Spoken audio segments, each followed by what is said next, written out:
મિત્રો ખરેખર તો આવી વાત મારાથી ન કરાય, પરંતુ મને મજબૂરીમાં આ વાત કરવી પડી રહી છે કે અત્યારે દુર્ભાગ્યથી હું મુન્દ્રા જતા નેશનલ હાઈવે ઉપર છું અને આ ગામ છે ખેડોઈ.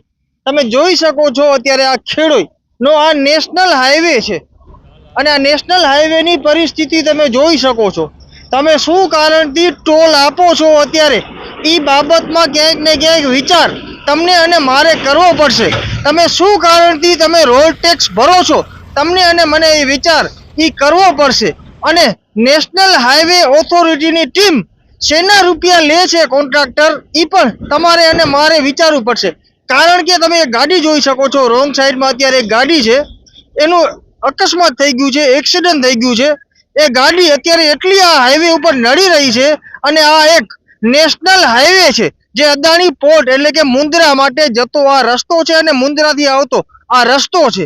પરંતુ આ રસ્તાની અમે એટલી બધી સ્ટોરી કરી, પરંતુ આપણી આ કચ્છની નબળા નેતાગીરીના કારણે હું ચોક્કસથી કહીશ મિત્રો કે આપણું આ દુર્ભાગ્ય છે કે આપણે કચ્છમાં કોઈ પાણીવાળો કોઈ કદાવર નેતા ન મળ્યો. એના કારણે આપણે રોજ આ રસ્તા ઉપર અનેક ગાડીઓનો અકસ્માત થાય છે, અનેક લોકોના ભોગ લેવાય છે. તેમ છતાં આપણે આ નબળા નેતાગીરી કહી કે આપણે પાલનપુર જે બેસતી નેશનલ હાઈવેની ટીમ હોય કે પછી ગાંધીધામ બેસતી નેશનલ હાઈવેની ટીમ હોય કે એક આ રસ્તા ઉપર અનેક ટાઈમથી આ રસ્તો આવી રીતે ખરાબ છે, એના ઉપર એક ભલે રસ્તો ના બનાવે પરંતુ એના ઉપર એક કાંઈક કપચીની કે ગાડી નાખે તો લોકોને કાંઈક રાહત મળે. પરંતુ કોઈને કાંઈ કામ કરવું નથી.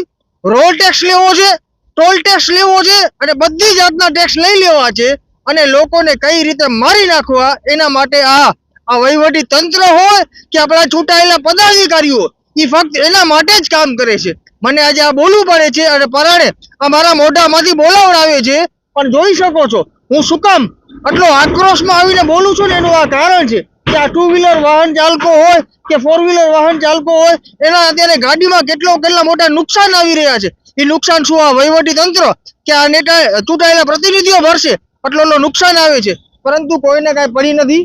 ચારે બાજુ આખો રસ્તો છેક ગળપાદરથી ચાલુ થાય છે આખો મુન્દ્રા સુધી આખો રસ્તો તૂટી ગયો છે. એક મુહિમ ચાલુ કરવામાં આવી હતી, નો રોડ નો ટોલ, પરંતુ એ મુહિમના બધા આગેવાનો ક્યાં હાલ્યા ગયા એ પણ બાબતનો ખ્યાલ નથી. પાલનપુરથી પીડીને બોલાવવામાં આવે છે, પીડી દ્વારા વચનની લાણી કરવામાં આવે છે, પછી પીડીનું શું થાય છે એનું પણ ખ્યાલ નથી.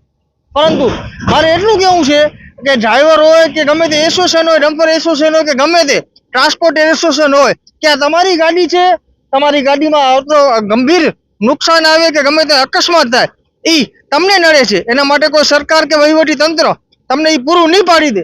તેથી હવે જાગો અને આવા જે રસ્તા છે એના માટે આગળ આવો. બાકી આ સ્ટોરીને લઈ તમે શું કર્યા છો કમેન્ટ દ્વારા જરૂરથી જણાવજો. જય ભારત, જય હિન્દ.